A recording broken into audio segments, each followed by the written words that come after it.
Thank you, Chairperson, and a very good evening to everyone. Ever wondered how our older adults are coping mentally during the COVID-19 pandemic? My name is Kiirtaara Aravindhan from University of Malaya, and I'll be presenting on the effect of COVID-19 on psychological well-being and quality of life of older adults in the Malaysian Elders Longitudinal Research Study. The COVID-19 pandemic have had irreversible repercussions on all our lives. The over 18-month movement control order imposed in Malaysia were inconvenient to say the least, but mostly mentally challenging. We can only imagine how it would have been for our older adults who had to be shielded due to their vulnerability. Therefore, we decided to really look into how did the COVID-19 pandemic change the lives and mental health of our older adults by identifying differences in quality of life before and during the COVID-19 pandemic and determine influence of psychological status on changes in quality of life among older adults. This study was a longitudinal cohort study which involved participants aged 55 and above from Klang Valley. Baseline interviews were conducted between 2013 to 2015, while follow-up virtual interviews were conducted September to December 2020.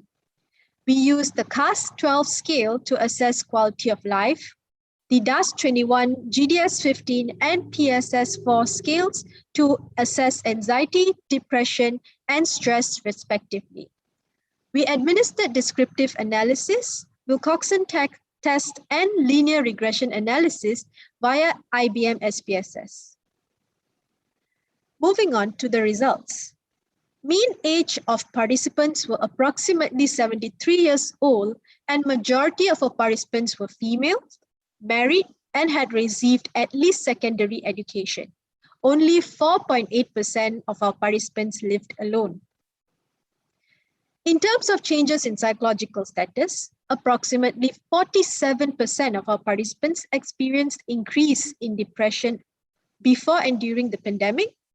21% revealed increased anxiety, and 34% experienced increase in stress before and during the pandemic. In terms of quality of life, a narrow majority of our older adults experienced increased or no changes in their quality of life. As for breakdown of changes in psychological status according to demographic characteristics, almost all our participants experienced decrease or no changes to anxiety, depression, and/or stress except for ethnic Malays and Chinese, who majority reported an increase in depression levels.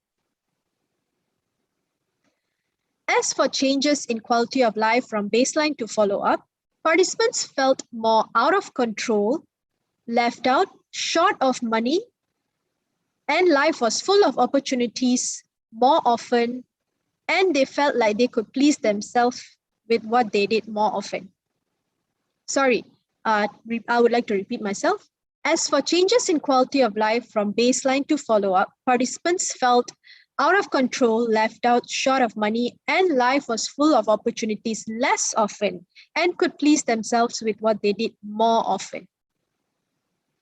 Multivariate analysis was conducted to observe the influence of psychological status on older adult quality of life, to which we found that increased levels of depression, anxiety, and stress before and during the pandemic, as well as current anxiety, depression, and stress were independent risk factors for reduced quality of life. So some of the key takeaways from this study that we found is that anxiety, depression, and stress levels, as well as presence of increased anxiety, depression, and stress had a negative effect on quality of life of older adults. This is corroborated by prior studies before the pandemic, and it could be due to the presence of these psychological symptoms, i.e. anxiety, depression, and stress, which had manifested physically affecting the older adults' day-to-day living. From our study, we also found that our older adult population in Malaysia generally had good quality of life and psychological status. This is probably due to the emphasis of filial piety, which is at large in our Asian society. Therefore, in times of crisis, our community as a whole ensured that the older adult population are provided for. Plus, most of our older adults were raised during the Japanese occupation and communist insurgency, so movement control orders and adhering to curfews were nothing new to them. Next, our older adults also saw lower anxiety levels during the pandemic as compared to before.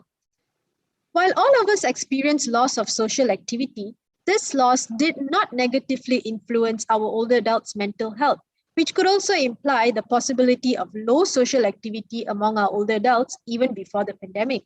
Plus, only 4.8% lived alone and the rest were surrounded by their family members, which probably made them very happy, very relaxed, and they were able to obtain all the support they needed in the time of crisis. Among valuable implications of this study is that this study has provided novel insight towards the impact of current as well as change in psychological status on quality of life among older adults. The link found also calls for not only urgent attention directed towards older adult mental health, but also advocates the importance of maintaining quality of life among older adults with and without the presence of a pandemic, because quality of life is not spoken enough here in Malaysia. In conclusion, findings obtained are invaluable in informing and urging development of strategies focused on older adult mental health to mitigate effects of the pandemic on their quality of life. And future studies should probably expand research of this sort by incorporating an intervention and then doing a comparison before and after. These are my references, and that is all from me. Thank you, and I'm happy to receive any questions.